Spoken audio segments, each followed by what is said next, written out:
स्वामी विवेकानंद ने एक बार कहा था कि अपने जीवन का एक लक्ष्य निर्धारित करो, अपने पूरे शरीर को उसे एक लक्ष्य से भर दो और हर दूसरे विचार को अपनी जिंदगी से निकाल दो। यही सफल होने का मूल मंत्र है। हमें से कई लोग डॉक्टर एपीजे अब्दुल कलाम साहब को इंस्पिरेशन मानते हैं, लेकिन क्या आपको पता है कि उनकी इंस्पिरेशन कौन है? स्वामी विवेकानंद। और सिर्फ यही नहीं, बल्कि निकोला टेस्ला, सुभाष चंद्र बोस, लाल बहादुर शास्त्री और भी कई सारे से लीजेंड्स हैं जिनकी इंस्पिरेशन स्वामी विवेकानंद है। आज हम स्वामी जी के जीवन की 3 कहानियां डिस्कस करेंगे और जीवन की बहुत बड़ी सीख है इन तीनों कहानियों में। पहली कहानी, एक बार स्वामी जी को नदी पार करना था और वो नदी के पास में खड़े थे। तभी एक साधु ने आकर उनसे पूछा, क्या आप ही स्वामी विवेकानंद हो? स्वामी जी ने जवाब दिया कि जी हाँ, मैं ही स्वामी विवेकानंद हूँ। तभी साधु ने पूछा कि स्वामी जी आप यहाँ पर क्या कर रहे हो? स्वामी जी ने कहा कि मुझे नदी पार करना है और मैं नाव का इंतजार कर रहा हूँ। तभी साधु ने कहा कि तुम इतने बड़े इंसान हो, कई सारे लोग तुम्हें अपनी प्रेरणा का स्रोत मानते हैं और तुम एक नदी पार नहीं कर सकते।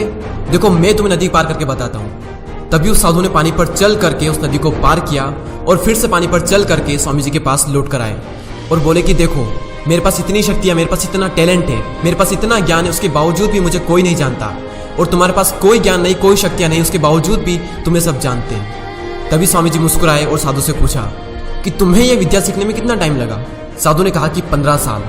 इतने में स्वामी जी की नाव आ गई और स्वामी जी ने साधु को नाव में बैठाया और वहां से चल दिए। दोनों ने नाव में बैठकर नदी पार की और पार करने के बाद स्वामी जी ने अपनी जेब से 1 रुपया बाहर निकाला और उस नाव वाले को दे दिया। यानी कि दोनों के मिला के 50-50 पैसे यानी 1 रुपया उन्हें दे दिया। तभी स्वामी जी ने साधु से कहा कि जो काम तुम 50 पैसे में कर सकते थे उसके लिए तुमने अपनी जिंदगी के 15 साल बर्बाद कर दिए, और अगर यही 15 साल तुम समाज की भलाई में लगाते तो आज तुम्हें भी पूरी दुनिया जानती। और मैंने यही किया, इसलिए मुझे पूरी दुनिया जानती है और तुम्हें कोई नहीं जानता। और स्वामी जी ने साधु से कहा कि तुम्हारी तरह कई सारे लोग ऐसी चीजों में अपने दिन, हफ्ते, महीने, साल लगा देते हैं जिनका उनकी जिंदगी में कोई मतलब नहीं निकलता।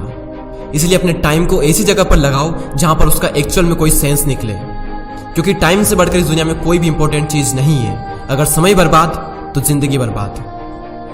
दूसरी कहानी, एक बार स्वामी जी एक ब्रिज पर चल रहे थे। तभी वहां पर कुछ बंदर उनके पीछे पड़ जाते हैं। कोई बंदर उन पर लपक रहा, कोई उनका प्रसाद छीनने की कोशिश कर रहा और स्वामी जी उन बंदरों से पीछा छुड़ाने के लिए वहां से भागने लगे। स्वामी जी भागे जा रहे थे और वो बंदर भी उनके पीछे पीछे भागने लगे। तभी एक आदमी ने स्वामी जी से कहा कि तुम डरो मत, इनका सामना करो। तुम जितना ज्यादा इनसे डरोगे ये तुम्हें उतना ही ज्यादा डराएंगे। तभी स्वामी जी पीछे मुड़ते हैं और आंखें निकाल कर उन बंदरों पर जोर से चीखते हैं और तभी सारे बंदर वहां से दुम दबाकर भाग जाते हैं। और उन्हीं बंदरों की तरह होते हैं हमारे नेगेटिव थॉट्स, जिनसे हम डरते हैं, और जितना ज्यादा हम इनसे डरेंगे ये हमें उतना ही ज्यादा डराएंगे। इसलिए नेगेटिव थॉट्स और डर से डरो मत, बल्कि उनका सामना करो। इनसे तुम जितना ज्यादा डरोगे ये तुम्हें उतना ही ज्यादा डराएंगे, और अगर तुम इनका सामना करते हो तो नेगेटिव थॉट्स और डर भी एक दिन तुमसे डर जाएगा। तीसरी कहानी को सुनाने से पहले मैं आपको कुक्कू एफएम के बारे में बताना चाहूंगा। अब कई सारे लोग वीडियो के इस पार्ट को स्किप कर देंगे और एक लाइफ चेंजिंग अपॉर्चुनिटी को भी स्किप कर देंगे। अगर आप स्वामी जी के बारे में और ज्यादा जानना चाहते हैं या फिर उनकी बायोग्राफी को सुनना चाहते हैं तो कुक्कू एफएम पर उनकी बायोग्राफी डली हुई है, आप जाकर सुन सकते हैं। कुक्कू एफएम एक बहुत ही कमाल का प्लेटफॉर्म है जहां पर आपको कई सारी लाइफ चेंजिंग बुक समरीज और बायोग्राफीज मिलेगी, वो भी ऑडियो फॉर्म में। वैसे तो इसकी कॉस्ट 399 रुपीज पर ईयर है, लेकिन अगर आप DD20 कूपन कोड यूज करते हो तो आपको मिलेगा 20% का डिस्काउंट, और फिर टोटल कॉस्ट होती है 319 रुपए, और ये less than 1 rupees per day से भी कम है। तो लिंक डिस्क्रिप्शन में है, आप जाकर एक बार चेकआउट जरूर करें। तीसरी कहानी, एक बार स्वामी जी उनके गुरु श्री रामकृष्ण परमहंस के साथ कहीं जा रहे थे। तभी रास्ते में उन्हें एक आदमी मिला जो पत्थर पर कुछ बना रहा था। तभी रामकृष्ण परमहंस जी ने पूछा कि तुम इस पर क्या बना रहे हो? तभी उस व्यक्ति ने जवाब दिया कि मैं एक राजा की मूर्ति बना रहा हूँ। रामकृष्ण जी ने पूछा कि क्या उस राजा की तुम्हारे पास में कोई तस्वीर है?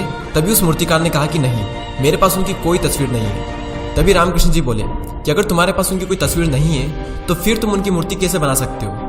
तभी उस मूर्तिकार ने जवाब दिया कि भले ही मेरे पास उनकी कोई तस्वीर नहीं है, लेकिन मेरे दिमाग में उनकी स्पष्ट तस्वीर छपी हुई है। और कुछ ही देर बाद उस मूर्तिकार ने राजा की सुंदर मूर्ति बनाई भी। और स्वामी जी ये सारा दृश्य अपनी आंखों से साफ देख रहे थे, और तभी उन्हें अपने कुछ सवालों का जवाब मिल गया कि अगर कोई भी इंसान अपनी जिंदगी में कुछ भी पाना चाहता है तो उस मुकाम की या फिर उस चीज की तस्वीर उसके माइंड में एकदम क्लियर होना चाहिए।